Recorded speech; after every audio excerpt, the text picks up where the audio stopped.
ओम शांति। 22 अक्टूबर 2025 के ईश्वरीय महावाक्य। पहले सुनते हैं मुरली के मुख्य पॉइंट्स। बाबा ने कहा, कई बहुत अच्छे अच्छे बच्चे भी मुरली नहीं पढ़ते, बाप को भी याद नहीं करते, तभी तो कोई को तीर नहीं लगता। अगर घड़ी घड़ी बाबा का नाम लेकर तुम कोई को समझाओ तो शिव बाबा भी याद रहेगा और सुनने वाले को तीर भी लगेगा। फिर बाबा ने कहा, याद न होने से तुम्हारे में वह जौहर नहीं भरता, नहीं तो तुम्हारा एक ही ऐसा भाषण हो जो कोई भी सुने तो कमाल हो जाए। ऐसे ललकार से भाषण करो, बल मिलता है याद से। इस योग बल से ही तुम विश्व के मालिक बनते हो। बाबा ने फिर रमणीकता के साथ कहा कि अभी तो तुम चींटियां हो, मकोड़े भी नहीं हो, लेकिन अहंकार कितना रहता है। लास्ट में बाबा ने कहा, यह सब कब्रिस्तान होने वाला है, इसलिए देह सहित सभी संबंधों से बुद्धि का योग तोड़ो और एक मुझ बाप को याद करो। परंतु कई बच्चे सारा दिन झरमुई झगमुई में लगे रहते हैं, बाबा को बिल्कुल याद नहीं करते, नाम भी नहीं लेते। और अब सुनते हैं महावाक्यों को विस्तार से। मुरली का सार। मीठे बच्चे, तुम जब किसी को भी समझाते हो या भाषण करते हो तो बाबा बाबा कहकर समझाओ, बाप की महिमा करो, तब तीर लगेगा। प्रश्न, बाबा भारतवासी बच्चों से विशेष कौन से प्रश्न पूछते हैं? उत्तर, तुम भारतवासी बच्चे जो इतने साहूकार थे, सर्वगुण संपन्न, 16 कला संपूर्ण देवता धर्म के थे, तुम पवित्र थे, काम कटारी नहीं चलाते थे, बहुत धनवान थे, फिर तुमने इतना देवाला कैसे निकाला है? कारण का पता है? बच्चे, तुम गुलाम कैसे बन गए? इतना सब धन दौलत कहाँ गवा दिया? ख्याल करो, तुम पावन से पतित कैसे बन गए? तुम बच्चे भी ऐसी ऐसी बातें बाबा बाबा कह दूसरों को भी समझाओ तो सहज समझ जाएंगे। ओम शांति। ओम शांति कहने से भी बाप जरूर याद आना चाहिए। बाप का पहला पहला कहना है मन मना भव, जरूर आगे भी कहा है, तब तो अभी भी कहते हैं ना।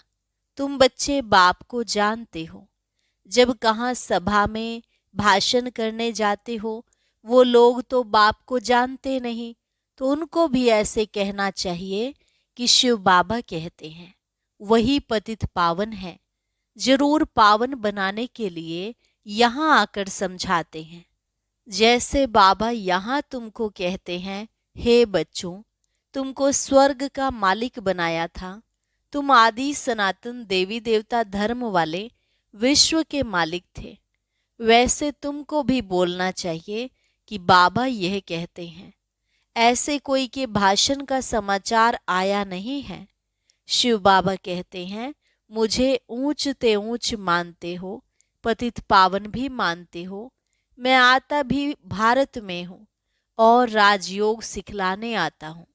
कहता हूँ मामे कम याद करो, मुझ ऊंच बाप को याद करो, क्योंकि वह बाप देने वाला दाता है। बरोबर भारत में तुम विश्व के मालिक थे ना, दूसरा कोई धर्म नहीं था। बाप हम बच्चों को समझाते हैं, हम फिर आपको समझाते हैं। बाबा कहते हैं, तुम भारतवासी कितने साहूकार थे, सर्वगुण संपन्न, 16 कला संपूर्ण देवता धर्म था, तुम पवित्र थे, काम कटारी नहीं चलाते थे, बहुत धनवान थे। फिर बाप कहते हैं, तुमने इतना देवाला कैसे निकाला है? कारण का पता है? तुम विश्व के मालिक थे, अभी तुम विश्व के गुलाम क्यों बने हो? सभी से कर्जा लेते रहते हो, इतने सब पैसे कहाँ गए? जैसे बाबा भाषण कर रहे हैं वैसे तुम भी भाषण करो तो बहुतों को आकर्षण हो। तुम लोग बाबा को याद नहीं करते हो तो किसको तीर लगता नहीं, वह ताकत नहीं मिलती। नहीं तो तुम्हारा एक ही भाषण ऐसा सुने तो कमाल हो जाए। शिव बाबा समझाते हैं, भगवान तो एक ही है जो दुख हरता सुख करता है, नई दुनिया स्थापन करने वाला है। इसी भारत पर स्वर्ग था, हीरे जवाहरातों के महल थे, एक ही राज्य था, सब शीर खंड थे। जैसे बाप की महिमा अपरम अपार है, वैसे भारत की महिमा भी अपरम अपार है। भारत की महिमा सुनकर खुश होंगे। बाप बच्चों से पूछते हैं, इतना धन दौलत कहाँ गवा दिया? भक्ति मार्ग में तुम कितना खर्चा करते आए हो, कितने मंदिर बनाते हो? बाबा कहते हैं, ख्याल करो तुम पावन से पतित कैसे बने हो। कहते भी हो ना, बाबा दुख में आपका सिमरन करते हैं, सुख में नहीं करते। परंतु दुखी तुमको कौन बनाता है? घड़ी घड़ी बाबा का नाम लेते रहो, तुम बाबा का संदेश देते हो। बाबा कहते हैं, हमने तो स्वर्ग शिवालय स्थापन किया। स्वर्ग में इन लक्ष्मी नारायण का राज्य था ना, तुम यह भी भूल गए हो। तुमको यह भी पता नहीं है कि राधे कृष्ण ही स्वयंवर के बाद लक्ष्मी नारायण बनते हैं। श्री कृष्ण जो विश्व का मालिक था, उनको कलंक बैठ लगाते हो, मेरे को भी कलंक लगाते हो। मैं तुम्हारा सदगति दाता, तुम मुझे कुत्ते बिल्ली कण कण में कह देते हो। बाबा कहते हैं, तुम कितने पतित बन गए हो। बाप कहते हैं, सर्व का सदगति दाता पतित पावन मैं हूँ, तुम फिर पतित पावनी गंगा कह देते हो। मेरे से योग न लगाने से तुम और ही पतित बन पड़े हो। मुझे याद करो तो तुम्हारे विकर्म विनाश होंगे। घड़ी घड़ी बाबा का नाम लेकर समझाओ तो शिव बाबा याद रहेगा। बोलो, हम बाप की महिमा करते हैं। बाप खुद कहते हैं, मैं कैसे साधारण पतित तन में बहुत जन्मों के अंत में आता हूँ। इनके ही बहुत जन्म हैं, यह अब मेरा बना है तो इस रथ द्वारा तुमको समझाता हूँ। यह अपने जन्मों को नहीं जानते हैं। भागीरथ यह है, इनके भी वानप्रस्थ अवस्था में मैं आता हूँ। शिव बाबा ऐसे समझाते हैं। ऐसा भाषण किसका सुना नहीं है? बाबा का तो नाम ही नहीं लेते हैं। सारा दिन बाबा को तो बिल्कुल याद ही नहीं करते हैं। झरमुई झगमुई में लगे रहते हैं और लिखते हैं कि हमने ऐसा भाषण किया, हमने यह समझाया। बाबा समझते हैं कि अभी तो तुम चींटियां हो, मकोड़े भी नहीं बने हो, और अहंकार कितना रहता है। समझते नहीं है कि शिव बाबा ब्रह्मा द्वारा कहते हैं। शिव बाबा को तुम भूल जाते हो, ब्रह्मा पर झट बिगड़ते हो। बाप कहते हैं, तुम मुझे ही याद करो, तुम्हारा काम है मेरे से। मुझे याद करते हो ना, परंतु तुमको भी पता नहीं है कि बाप क्या चीज है, कब आते हैं। गुरु लोग तुमको कहते हैं कल्प लाखों वर्ष का है, और बाप कहते हैं कि कल्प है ही 5000 वर्ष का। पुरानी दुनिया सो फिर नई होगी, नई सो फिर पुरानी होती है। अब नई दिल्ली है कहाँ? दिल्ली तो जब परिस्तान होगी तब नई दिल्ली कहेंगे। नई दुनिया में नई दिल्ली थी जमुना घाट पर, उन पर लक्ष्मी नारायण के महल थे, परिस्तान था। अभी तो कब्रिस्तान होना है, सब दफन हो जाने हैं। इसलिए बाप कहते हैं, मुझ ऊंच ते ऊंच बाप को याद करो तो पावन बनेंगे। हमेशा ऐसे बाबा बाबा कहकर समझाओ। बाबा नाम नहीं लेते हो, इसलिए तुम्हारा कोई सुनते नहीं है। बाबा की याद ना होने से तुम्हारे में जोहर नहीं बढ़ता, देह अभिमान में तुम आ जाते हो। बांधेलियां जो मार खाती हैं वह तुमसे जास्ती याद में रहती हैं, कितना पुकारती हैं। बाप कहते हैं, तुम सब द्रौपदियां हो ना, अब तुमको अपवित्र होने से बचाते हैं। माताएं भी ऐसी कई होती हैं जिनको कल्प पहले भी पूतना आदि नाम दिए थे, तुम भूल गए हो। बाप कहते हैं भारत जब शिवालय था तो उसे स्वर्ग कहा जाता था। यहाँ फिर जिनके पास मकान विमान आदि हैं वह समझते हैं हम स्वर्ग में हैं। कितने मूढ़मती हैं, हर बात में बोलो बाबा कहते हैं। यह हठ योगी तुमको मुक्ति थोड़े ही दे सकते हैं, जबकि सर्व का सद्गति दाता एक है। फिर गुरु किस लिए करते हो? क्या तुमको सन्यासी बनना है या हठ योग सीख कर ब्रह्म में लीन होना है? लीन तो कोई हो नहीं सकता, पार्ट सबको बजाना है। सब एक्टर्स अविनाशी हैं। यह अनादि अविनाशी ड्रामा है। मोक्ष किसको मिल कैसे सकता है? बाप कहते हैं मैं इन साधुओं का भी उद्धार करने आता हूँ। फिर पतित पावनी गंगा कैसे हो सकती? पतित पावन तुम मुझे कहते हो ना। तुम्हारा मेरे से योग टूटने से यह हाल हुआ है। अब फिर मेरे से योग लगाओ तो विकर्म विनाश होंगे। मुक्ति धाम में पवित्र आत्माएं रहती हैं। अभी तो सारी दुनिया पतित है। पावन दुनिया का तुमको मालूम ही नहीं है। तुम सब पुजारी हो, पूज्य एक भी नहीं। तुम बाबा का नाम लेकर सबको सुजाग कर सकते हो। बाप जो विश्व का मालिक बनाते हैं उनकी तुम ग्लानि बैठ करते हो। श्री कृष्ण छोटा बच्चा सर्वगुण संपन्न, वह ऐसा धंधा कैसे बैठ करेगा? और श्री कृष्ण सबका फादर हो कैसे सकता? भगवान तो एक होता है ना। जब तक मेरी श्रीमत पर नहीं चलेंगे तो कट जंक कैसे उतरेगी? तुम सबकी पूजा करते हो तो क्या हालत हो गई है, इसलिए मुझे आना पड़ता है। तुम कितने धर्म कर्म भ्रष्ट हो गए हो। बताओ हिंदू धर्म किसने कब स्थापन किया? ऐसे अच्छी ललकार से भाषण करो। तुमको घड़ी घड़ी बाप याद ही नहीं आता है। कभी कभी कोई लिखते हैं कि हमारे में तो जैसे बाबा ने आकर भाषण किया। बाबा बहुत मदद करते रहते हैं। तुम याद की यात्रा में नहीं रहते हो, इसलिए चींटी मार्ग की सर्विस करते हो। बाबा का नाम लेंगे तभी किसको तीर लगेगा। बाबा समझाते हैं बच्चे, तुमने ही ऑल राउंड 84 का चक्र लगाया है तो तुमको ही आकर समझाना पड़े। मैं भारत में ही आता हूँ। जो पूज्य थे वह पुजारी बनते हैं। मैं तो पूज्य पुजारी नहीं बनता हूँ। बाबा कहते हैं, यह तो धुन लगा देनी चाहिए। तुम जब ऐसे ऐसे भाषण करो, जब ऐसा हम सुने तब समझे कि अब तुम चींटी से मकोड़े बने हो। बाप कहते मैं तुमको पढ़ाता हूँ, तुम सिर्फ मामे कम याद करो। इस रथ द्वारा तुमको सिर्फ कहता हूँ कि मुझे याद करो, रथ को थोड़े ही याद करना है।